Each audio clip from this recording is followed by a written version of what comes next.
Welcome to the First Time Facilitator podcast. Whether you're a first-time facilitator or a seasoned pro, listen in for tips and tricks to make a bigger impact at the next workshop you deliver. And now, your host, 90% of her camera roll features photos of her dogs, Leanne Hughes.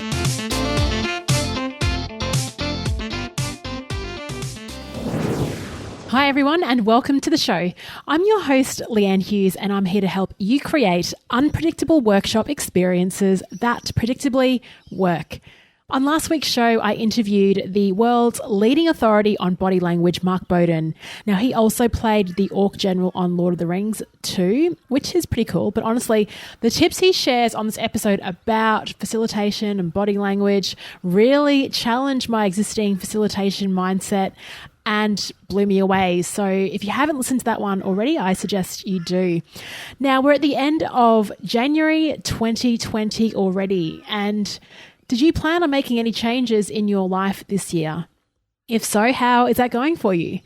I have a big goal of running 2,020 kilometers in 2020, which has been going really well. I'm making really great progress due to some really great group accountability and gamification on the Nike app.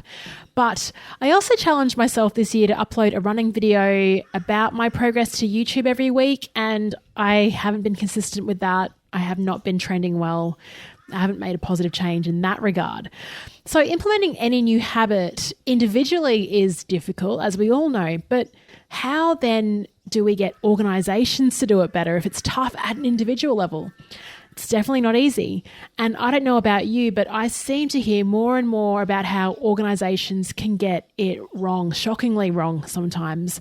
Where I live, the state of Queensland, a few years ago, they set up a new rail network and new train stations and journeys. They bought new trains. And then when they launched the new train schedule, they then realised they didn't have enough train drivers. I mean, what a train wreck. Excuse the pun. Now, I'm sharing that example of change gone wrong because my guest today helps her clients avoid that. In fact, she loves change so much that she's dedicated her career to helping organisations get better at it. Her name is Lydia Moussa and she's based in Sydney, Australia. Lydia is an academic, change facilitator and tech startup founder. She combines her knowledge and evidence from her PhD in change implementation research with years of change facilitation experience to bring to life her company called the Change Hub. Now, Lydia has facilitated change in over 300 organisations and her expertise in change has led her to publish her work in the Journal of Change Management, speak at national and international conferences and lecture at university. Her and her team's unique evidence-based approach helps organisations adopt change and build an adaptable, change-resilient culture. In this episode, Lydia and I talk about a really clever metaphor that she uses to describe effective change, which really throws out the old linear approaches that I certainly still see being used by organisations. She also shares a really neat tool that she uses with her clients to understand their change priorities. And I think this is a tool that we as facilitators could also use to understand our clients' pain points. The other thing I love that she shares are 3 strategies that we can use when we're delivering workshops, in particular to these audiences, to either academics or health professionals. So 3 specific strategies that we can use. Now, Lydia and I also recorded this conversation on video. So if you prefer to watch that on YouTube, there is a link to that in the show notes. My friend-tour, Jenny Blake, says, if change is the only constant, then let's get better at it. And if you have a goal this year to boost your facilitation game and you don't want information overwhelm, you just want some simple strategies, checklists, and tools that I've gathered through a lot of experiments and workshop delivery, you may be interested in signing up for my first-time facilitator bootcamp. Now, this is the first time I've offered an online program to listeners, and it's really here for you if you are new to the world of facilitation. You may work internally and someone's tapped you on the shoulder because you're brilliant at what you do, but now you're kind of dreading delivering a workshop. Or you may be a thought leader or speaker who wants to understand how to design and deliver really effective programs. So if you're the type of person who you're getting ready for a workshop and you're spending countless hours Googling great activities and icebreakers, then the bootcamp is a program for you. The waiting list is now open and will be kicking off in early March. So to find out more, visit leannehughes.com/bootcamp. That's leannehughes.com/bootcamp. And remember, if you'd like to continue the conversation when the podcast is over, join over 500 facilitators from all over the world on the free Flipchart group on Facebook. I'd love to see you there. I'll link to the bootcamp, the Flipchart, and links to say hey to Lydia and everything else mentioned in the show notes for this episode at firsttimefacilitator.com/episode 103. Now, onto the show. I am delighted to welcome to the First Time Facilitator podcast, Lydia Moussa. Lydia, welcome to the show. Thank you for having me, Leanne. It's lovely to be on the show. It's great to have you here at the start of a brand new 2020. Now, I've followed your work on LinkedIn and we've been in touch over email, and you've had a very busy year, I understand. I was wondering if you can share with our listeners a bit about what you do, how you discovered the world of facilitation, and a few career pivots that got you to where you are now. So yes, I had a massive career pivot about nearly 10 years ago now. So I started actually as a pharmacist a long time ago, and I worked as a pharmacist, but I was really interested more so in the people aspect, team building, training, and the business aspect of pharmacy. But then my husband and I went overseas and lived in the UK for a couple of years, and I couldn't work as a pharmacist there. I had to reaccredit. So I was like, no, I'm going to try something different. And we love change. So we've always loved to just up and go and try something different, new adventure. You know, we went with no job or anything like that at all. We just thought, let's try this out, see how it goes. And so that's how I dabbled into training and facilitation and change. Came back home 2 years later and then got a role as a national training facilitator. And then from then went on mat leave and then came back and then was offered this role back in pharmacy, but as a change facilitator, which kind of combined both worlds really nicely. And then was offered my PhD to do, to look at change facilitation and what are the strategies best to use and change. And then, then started the Change Hub a year and a half ago. And that's all around facilitating change design, and training around change capabilities. So, yeah.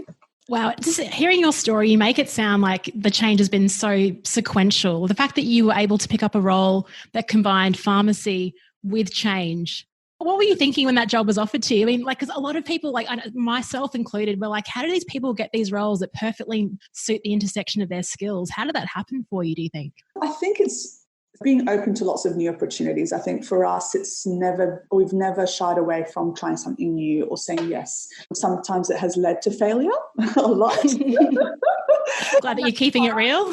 Yeah, I mean, it's true though. But other times it just opens a whole world of different opportunities. I mean, and being also right place, right time, and, getting that role, applying for it, persisting through the process. And then I just happened to be sitting in front of an academic who was part of the program and said to me, would you like to do your PhD on this program, this change program? And for me, I thought, you know what, after I finished uni, I was like, I am never going back to university again.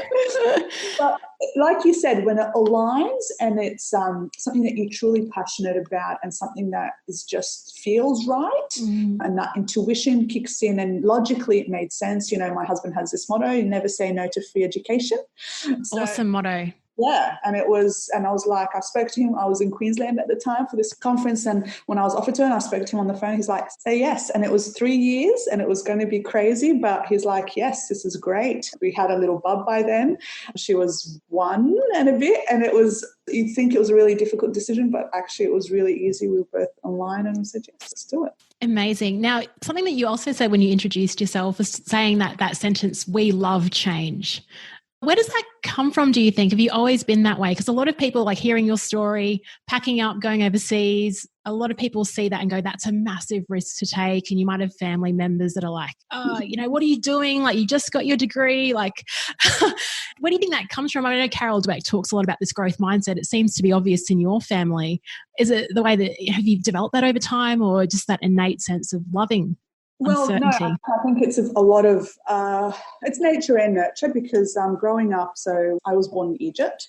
We moved when I was 10. So we moved all the way to New Zealand first.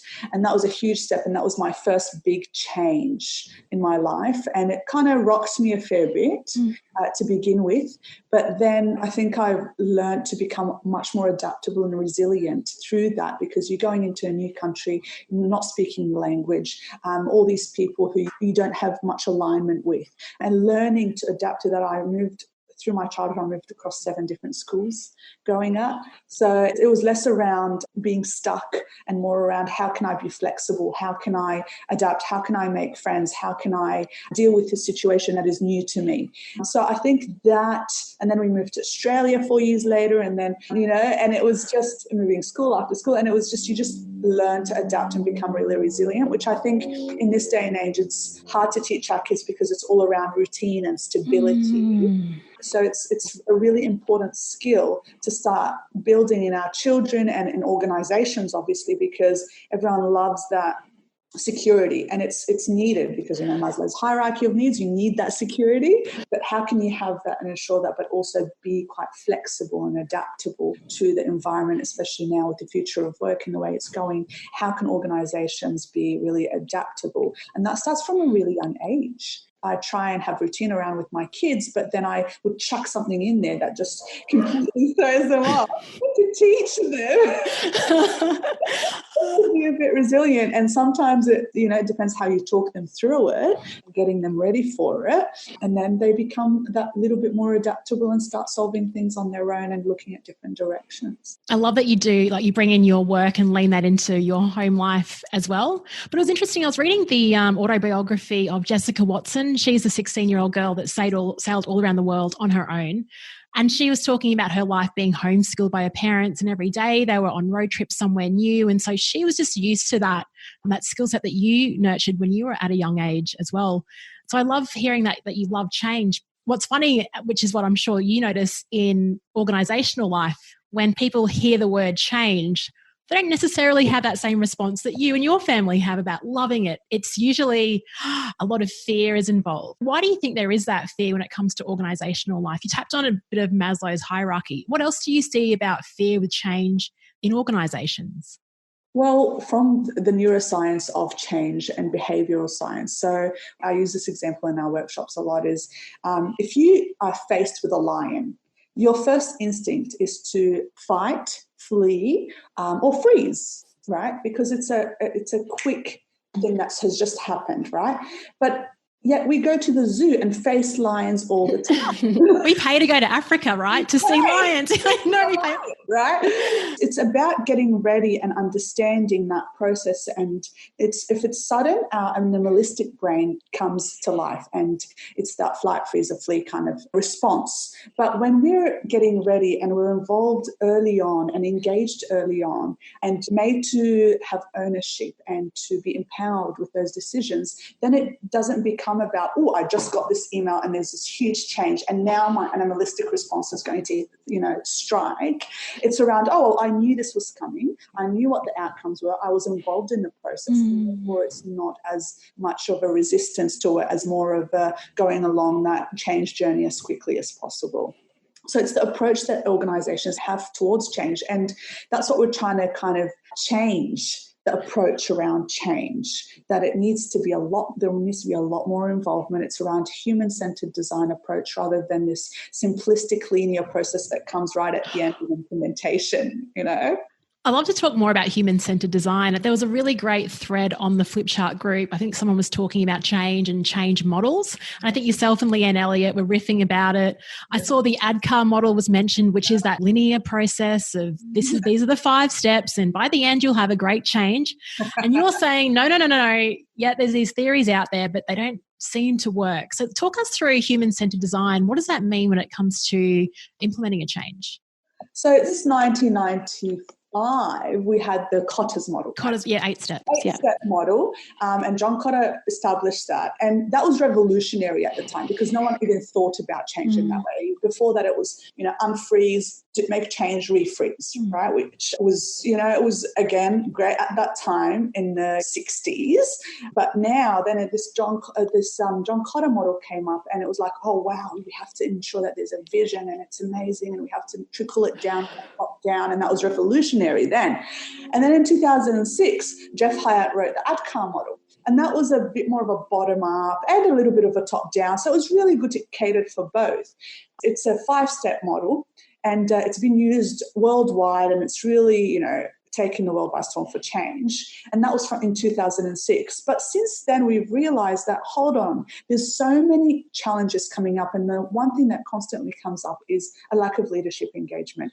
And we know that if there's no buy-in right from the start, that change is doomed to fail because, they can unplug the resources or take away things in an instant, and then the change is gone. So it hasn't been really working. We've still had in the last 15 years the statistic that 70% of change initiatives are failing regardless of this model. And so in my PhD and my research, what we're trying to look at is not just look at models and step-by-step processes, but looking at change more as this human-centered puzzle, and it's dynamic. Every change, if you think about it, is a different puzzle board. Not every change is different. And the elements that make up that puzzle will be different depending on the organization and the context and the change itself. So how can we look at it as a puzzle, and what are those pieces of the puzzle? So my latest study looked at factors that affect change, and they can act as either barriers or enablers for change. So if you take a factor such as communication in an organization, that can be, if it's really good, then it acts as an enabler for that change. But if it's done really poorly, then it will hinder the success of that change. So it's not around, okay, we have to build the capabilities, or you have to make sure everyone's trained and there's a training plan in the communication. Yeah. Much deeper and much more complex than that. We're trying to help. It's around navigating that puzzle and knowing what pieces are in your particular puzzle, rather than this 5 steps is going to work for everybody. I love your metaphor of a puzzle. If you're watching this on video, my eyes lit up because I think you're absolutely right. And that word actually as well, you mentioned communication being both an enabler or a barrier. That's huge. And that's only one aspect of change. So you're coming in as like the change people. But organizations could face differing barriers or enablers. That's a huge task for you and your company to go in, and everyone's probably looking to you as like the savior, like, help us out, Lydia, like, help us out with this change. Like, how do you manage that in terms of your facilitation process, or how do you guide that for companies when you're trying to help them through something very complex? We have 2 types of facilitation workshops that we run. The first one is around building the internal change capabilities of that particular team or organization. So we are of the belief that everyone needs to be able to navigate change. Yeah. It's not just leadership who that's their role. Everyone needs to, because it affects everybody. So if everyone needs to navigate change, how can we just chuck them in and not give them those capabilities and those strategies? So we teach them the facilitation strategies that we are using during change. And how we do that, it's we send through a change readiness scorecard. And from that, then we can see what their deficits or what the enablers are within their organization. And then we tailor that training to suit that. So once we have figured out, okay, actually, out of these 40 different change factors, these 10 are the most crucial for that particular organization. So we really hone in on that in their particular training.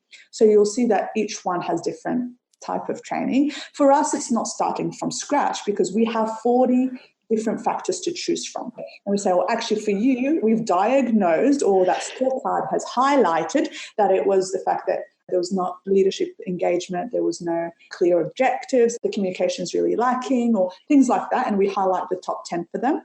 And we do the training for them according to that. Now, the other type of workshop is then the change design. And that's where we use human-centered design. And that is around what are the strategies that kind of bring about that collaboration from the entire group of stakeholders who are not just involved but impacted by the change. So we did one for ETS recently where they were designing a new ethical leadership program. And we partnered up with a really awesome organization called Shapeshifters. And they are graphic graphic facilitators. And they were really awesome to like really bring out that message from all the participants. And my role was to ask lots of questions and really facilitate that process and bring out the human-centered design element and get them to collaborate. And they came up with their own concerns. They came up with their own problems with the program. They also came up with their own solutions on how to make that work. So then when the synthesis happened of the entire day, they got a program that they were very happy with. That's the design element of the change facilitation. We're trying to bridge both because human-centered design has been a principle that's been used for decades, but it has been used in isolation. So what we're trying to do is, yes, there's a human-centered design approach to discover things, the solution and the MVP and all of that, and actually really find out what the root of the problem is. But then what happens after that? And that's then where the change implementation and planning comes through. So it's kind of building that bridge and combining both worlds in a way. Wow, I love that. So I guess two things that I loved from your response. So the first one was that scorecard that you used. And I think that's perfect for what you're doing in terms of a change example. But I think if other facilitators listening, it doesn't matter what topic they're covering, but I'm sure they could isolate 40 key items or whatever it is that gives your client some guidance on, yeah, these are the things that we need to prioritize. So that was really cool. I love that approach. Thank you for sharing that.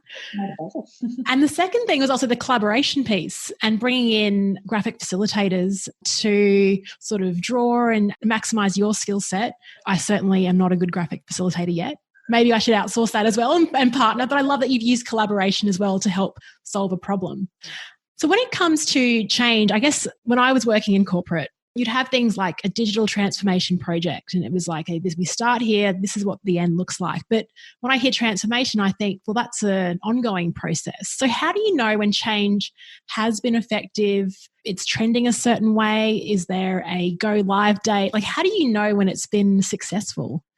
So there's a few ways to measure that success. Typically, or traditionally, I should say, there's like a project objective, and if that is met at the end, then this change was a success. Yeah. But the problem with that is that it often is not met in the right timeline. There's always like goes over time. And also there's this mindset, and one of the questions that we ask participants is, is always like, our leaders kind of saying, it doesn't matter how we get there as long as we get there kind of mentality, which plays a huge part. It's not just about the outcome, it's about the process and how engaged. Because like you said, lots of employees think change, oh my gosh, no, I don't want to buy it, but that's because of previous experience, right? It's been dealt with and the process was so bad and just so either rushed or no one's concerns or ideas were taken into consideration that they think they just lose trust. So a really good way to track that is firstly to engage from the beginning, and to by creating that engagement, then you can have a sense of how people are feeling towards this change from early on. And that should be a key measurement, is how are people engaging through this change? Are they buying into it early on, or is it more of an uphill battle? And then ongoing throughout, there has to be these clear objectives, but they also have to be agreed upon by all the relevant stakeholders, not just one person, in head office or in, I love that you mentioned head office because they're usually the ones to blame for change. So there has to be something that is, well, what are the priorities of everybody? And that's one factor that we take into consideration, because if this particular change is not a priority for a group of stakeholders or a particular team, then for sure it will be, kind of benched, or at least kind of waiting to the last minute and then rapidly trying to kind of get on board or learning how to use this particular system. But it's not a priority from the start, then it doesn't matter. Yeah.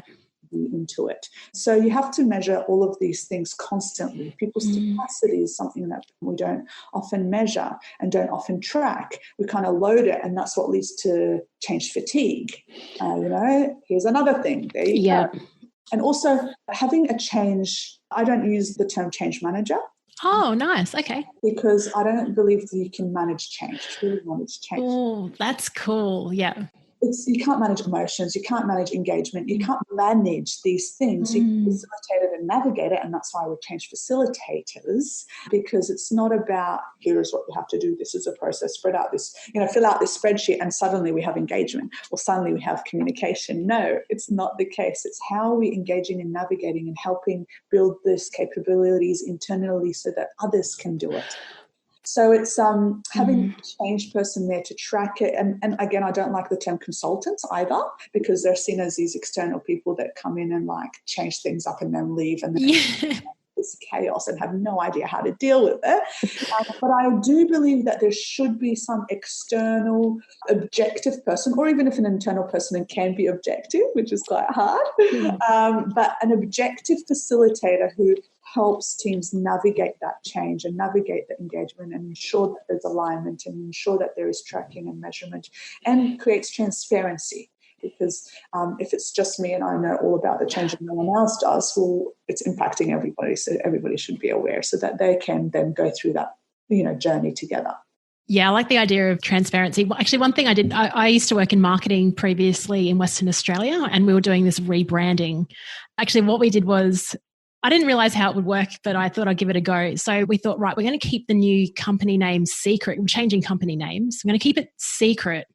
And so I told one person, I said, you can't tell anyone, but the name is this. So what do you think happened? They just told. And so it was like kind of reverse transparency, if you can call it that. Then it created this momentum where everyone was really interested and wanted to know more because we were trying to be secretive. It was just kind of an interesting, just looking at the way humans are designed. Yeah. I think leadership loved that ta-da moment. Yeah. Which might seem like a great idea for a birthday party. But not for a major change. As I said before, it's an animalistic instinct, and not many people are going to have the, yes, I love that lion in front of me, I can tame it now. No one likes that. And it's very minor people who actually feel that, I love that excitement. It's not everybody. But by being engaged early on and ensuring that transparency, then people will be much more likely to be happy with the end product. Absolutely. And I think what you're talking about is actually also good marketing as well. This is all about communication. What you're doing is bringing everyone behind the scenes, and people like getting a glimpse of what's behind the curtain as well. I think that's what you're sort of doing by creating that transparency, bringing people on the journey. It's what a lot of sort of marketers say about your business. It's when you're trying to sell a product, it's when you're developing it, share that process. So share the content creation with people so when you're ready to sell something, they're on board. Fascinating. Now let's talk about, I love that you call yourself a change facilitator and not the change manager. Yeah. Let's talk about your facilitation journey, because I'm talking to you now. You're very confident. You speak really well. Let's take you back to when you started facilitating in that national role. How did you find your feet as a facilitator running these workshops? Well, I straight away kind of knew that, actually from a really young age, I loved public speaking. I loved being in front of a crowd, never shied away from talking in front of a lot of people. But you grow up and you're like, I don't know what I can use this skill for, so I'm just going to box myself into a traditional role. And that's how I got into pharmacy. It was very widely accepted in our, community, and you kind of get that tick of approval from everybody. So once I did that, then I was like, I feel like I'm not really capitalizing on certain skills that I have. So when I found and happened to stumble on training and facilitation in the UK, it was like, this is me. It feels natural. And it was around that adaptability as well, being able to just be in front of a crowd and feeling the crowd and seeing what is needed and gauging emotions and then pivoting and changing. And that's one thing I think facilitators really need to have, is that flexibility and being able to really think on your feet quickly. My husband, he is actually he doesn't call himself change manager, change professional. But his actual role is a change manager, and he has a big team with him. And what he always says is, how do you go into a workshop and kind of change things up? He likes things to be like, he knows exactly what the itinerary is going to be and exactly what is going to happen, exactly what he needs to hand out and when, etc. But I think for a facilitator, you need to be able to have that skill of being able to use evidence, really evidence-based strategies, but being able to pull from that toolkit when you can on the spot and really be able to take on that group with its own unique needs. Because you always get different personalities in groups. So how do you deal with that to make sure that there is continuous engagement? And I think, to go back to your point, is learning that through that process in that role, it taught me to do that. I came in first with this structured, all of that.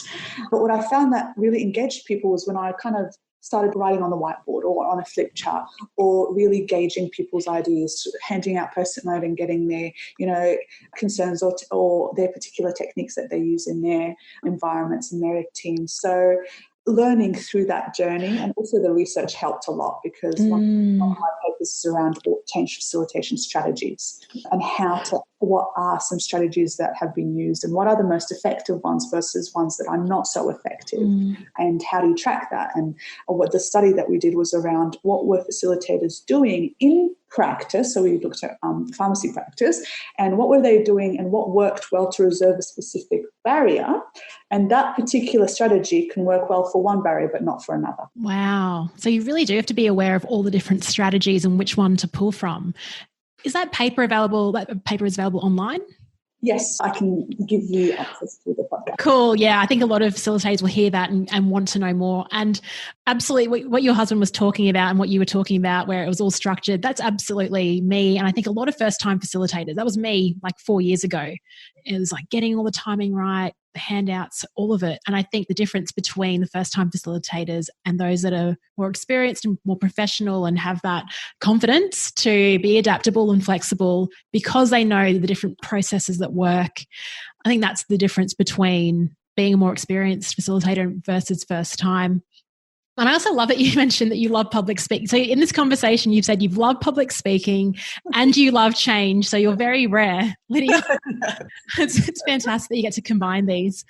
How do you get ready for a workshop? So maybe we can think about, you got your process, so maybe the week before, but also the morning of. I think a lot of facilitators, you can work yourself up into a state and feel a bit nervous, or you might be confident. What's your approach to getting ready for these workshops with big clients? I'd love to tell you that I wake up at 5 a.m. and go for a jog like you do, but I don't. I have 2 kids under 5 and it's just about survival and getting in as much sleep as possible in the morning. So I think most of my prep goes in the night before, as in like the immediate prep. Obviously, we've got our overall readiness scorecard and we've got all of our content done well and truly in advance and it's ready to go, but it's just a matter of tweaking it to that particular context and getting a few case studies, a few weeks beforehand to suit that particular team or organization. But I think in terms of the night before, where I just prep my stuff, I've got my kind of checklist and my box that I take with me and it's got everything that I need there. I always make sure that I've got something to cater in case technology goes down, which has happened before. And so I wasn't prepared then, but I have been since then. And it was this conference room in a hotel and literally there was nothing working, nothing. Oh, gosh. And, you poor thing. Really lucky I had my texters and like that sort of stuff with me. But then I just asked at the reception, can I get a lot of A3 paper and some blue tack and just put it all around the wall and literally just had I had a co-facilitator luckily then who was able to, we had printed all the slides. So she was able to speak through it while I kind of got amazing. Asked questions, drew things up really badly, but still drew them up. And just the feedback that went back to the organisation was one of the best workshops that we'd had, because people were used to just looking like kind of, this look onto a PowerPoint. And since then we've actually, I was of a mindset that, from now on I'm only going to use flip charts and people are engaged that way. But working with this graphic facilitation partnership, and they have taught me that you can really capitalize on PowerPoint and use it really well, but also in conjunction with that graphic facilitation. And together they are so powerful because then you have some sort of framework to go towards with the PowerPoint, but it's very minimalistic, but also then you can have the engagement through the live scribe. That's so cool. I had a chat to Thomas Kraft. He's on the Flipchart, previous guest on the show. I think it was a couple of weeks ago. We were joking that you spend all this time preparing and then someone will ask a question and you'll remark offhand. And then in the feedback at the end of the day, everyone was like, that one remark was the best thing. So it just goes to show that all the stuff that we do, it's great that we do it. We need to be professional and everything else. But I find it really interesting. The one session where the technology failed you was the one where you got like this epic feedback and kind of changed the direction on how you facilitate. So There's the value of throwing ourselves in the deep end. And I bet your heart rate, that's happened to me before. My heart, like my Apple Watch has been like, Leanne, your beats per minute is like over 130. What are you doing? It's like you're about to have a heart attack. What's going on? I don't know. I absolutely love that pressure. That's a third statement. You love the pressure. You love public speaking. You love change. Awesome.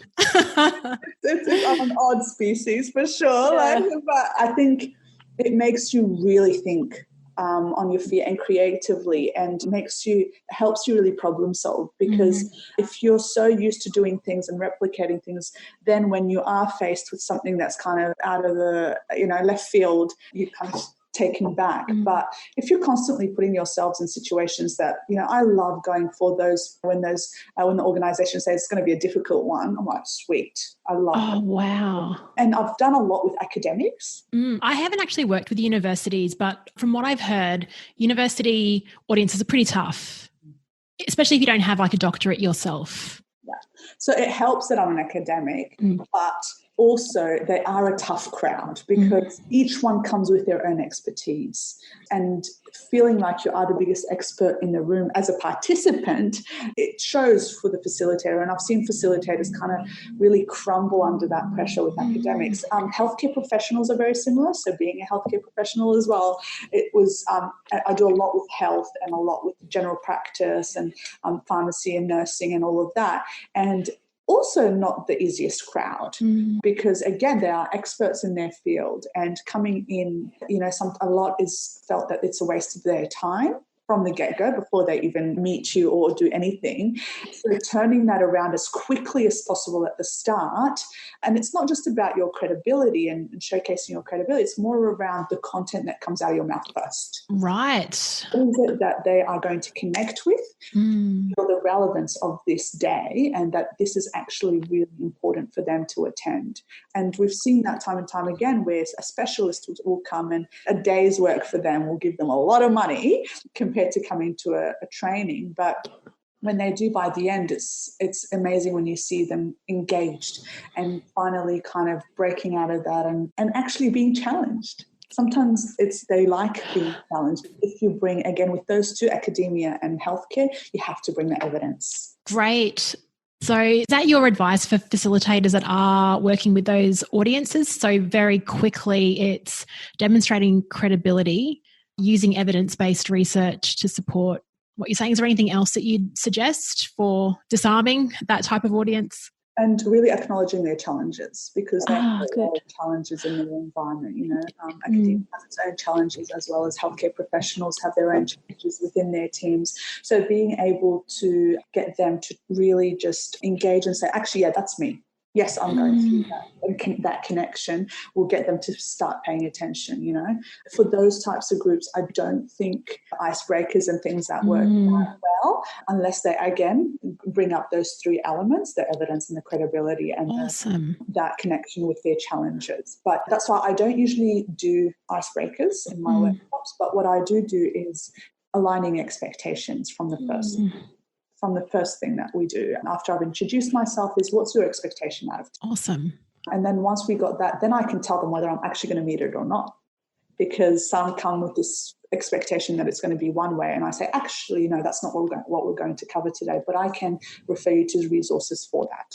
So it's that could be in another workshop that we can do together or whatever it is. But aligning expectations is really important with those groups for sure. Absolutely. Nice and early, especially because if you get to the end of the day and they're like, oh, well, I thought this workshop was about X, and, they've just felt, but if you acknowledge it nice and early, given them an option for something else and go like, this is our focus point.